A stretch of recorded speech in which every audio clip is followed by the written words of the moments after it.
Okay, so recently I put out a video covering the new Russell Dickerson song, Blue Tacoma. It's a fun song to play, pretty simple. There is a lot of stuff going on in the background in this song, so what I did was, based on the audio recording and some live videos that I watched of them playing it, picked out some main guitar parts that I could string together to basically play the song in straight through. So what I'm doing, I have the guitar in standard tuning, the capo on the 2nd fret, and basically playing in F sharp minor or A major, whichever you prefer. Based on everything that I could hear, this is what I came up with. So let's go with the first part of the song.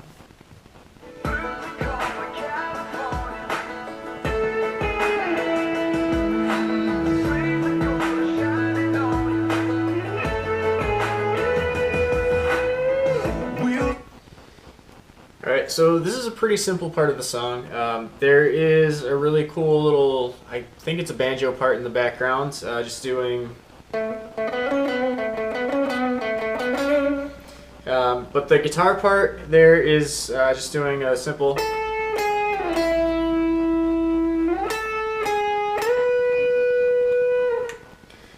So basically what you're doing there is just going 10th fret on the B string, 9th fret, and then the 5th fret for the first half. And then the second half, instead of going down to the 5th fret, you're going to go up to the 12th fret.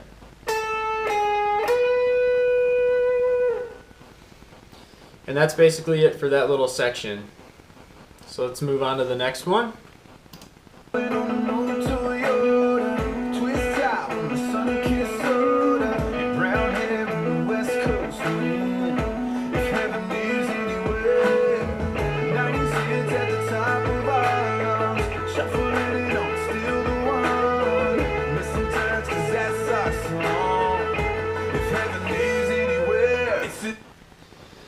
Okay, so this is the verse and kind of a pre-chorus.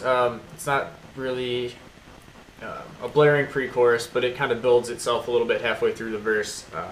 So what I'm doing is not exactly what's going on in the song, but just based on the open G string and 2nd fret and just kind of going back and forth.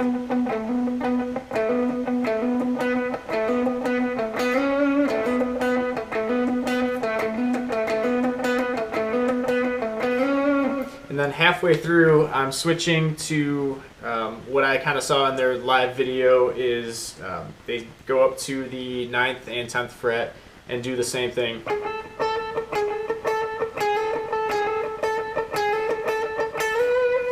And they kind of have a lot of delay on that just to build a lot of texture there, and it helps build the song. So basically you can add a little bit of extra stuff and slide up to the 12th fret and stuff like that.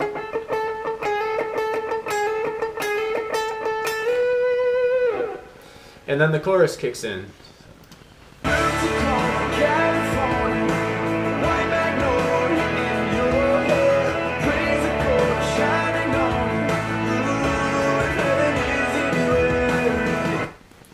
Alright, so what they're doing in the chorus is you're playing, I'm going to do the shapes and rather than the actual chords themselves because of the capo. So you're going to do basically C, G, E, and D.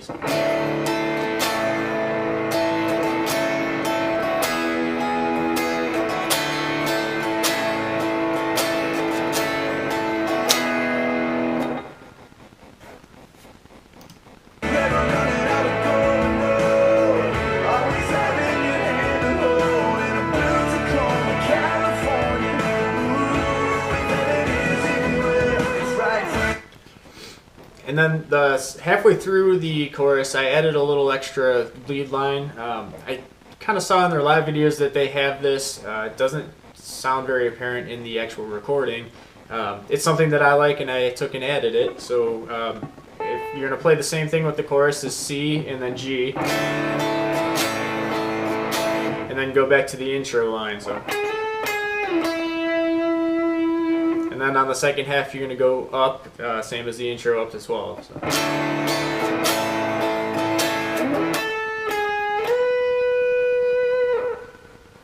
So pretty straightforward.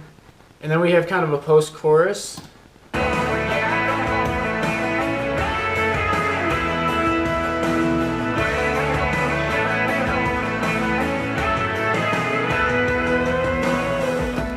this is the same as the intro. I took and added a little extra part where I am copying the banjo part there. So, and then going into what the original intro was.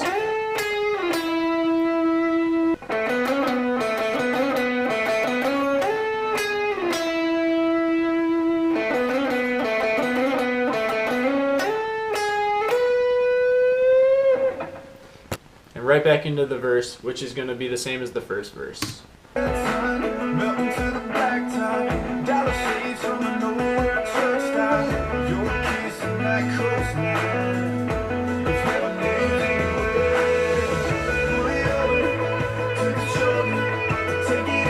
So here I did change it a little bit. Instead of going up to the 9th fret, start on the 10th and go right up to 12 and keep that kind of really moving. So.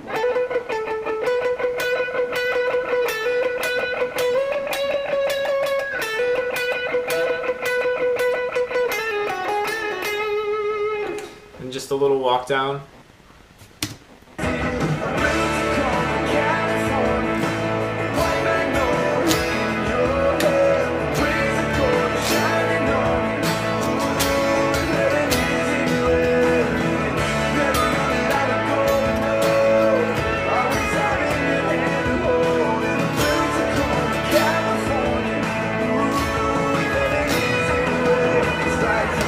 So right here is the solo part. I took and learned the first half identical to the song. I didn't quite learn the second half perfect with the song, but to me the first half is the part that has the identity in the song. The last little lead line isn't as important as long as you kind of have the same feel. And then the last note is the one that you want to land on just to resolve it the same as the song. So here's the solo.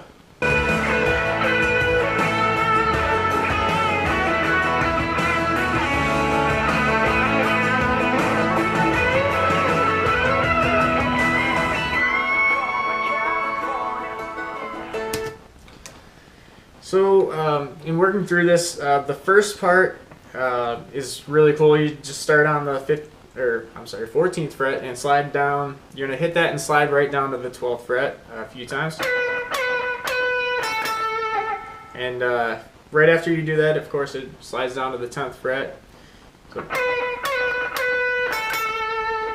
and then you do a bend on the 9th fret, come down to the 11th fret and 9th fret.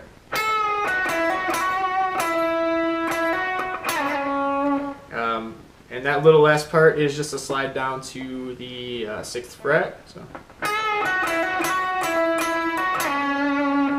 The part right after that is same as the banjo part in the intro.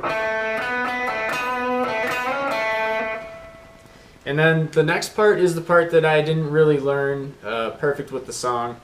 Just kind of doing something in the F sharp minor and just kind of walking up. And then the last part is the important part where you're going to start on the 19th fret. You're going to do a little bend. Back down to the 17th fret. And then back up to 19 and bend. And that's the outro, which is kind of like the important part in that solo.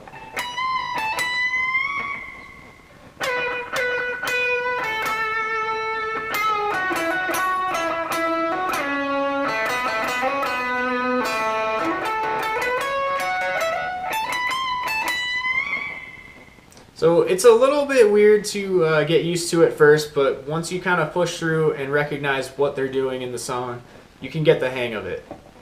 So after the solo,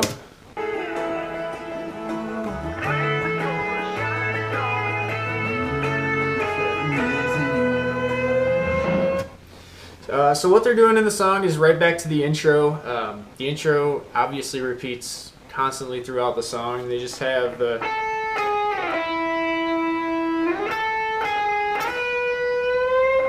which is a pretty cool line, very simple, and just keep in mind that it goes back to that pretty much after every chorus. And in the version that I did, I obviously changed it a little bit because I wanted to let the solo ring out a little bit. So you can do basically whatever you want there as long as it's within the key.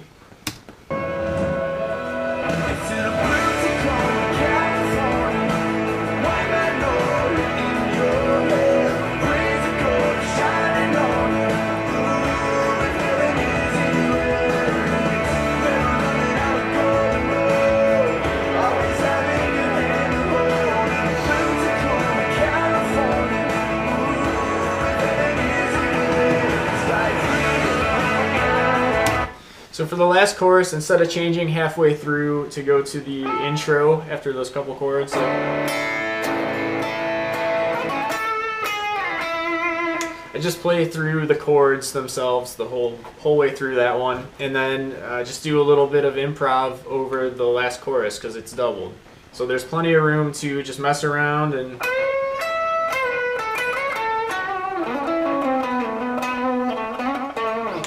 basically do whatever you want with the outro and right up to the end.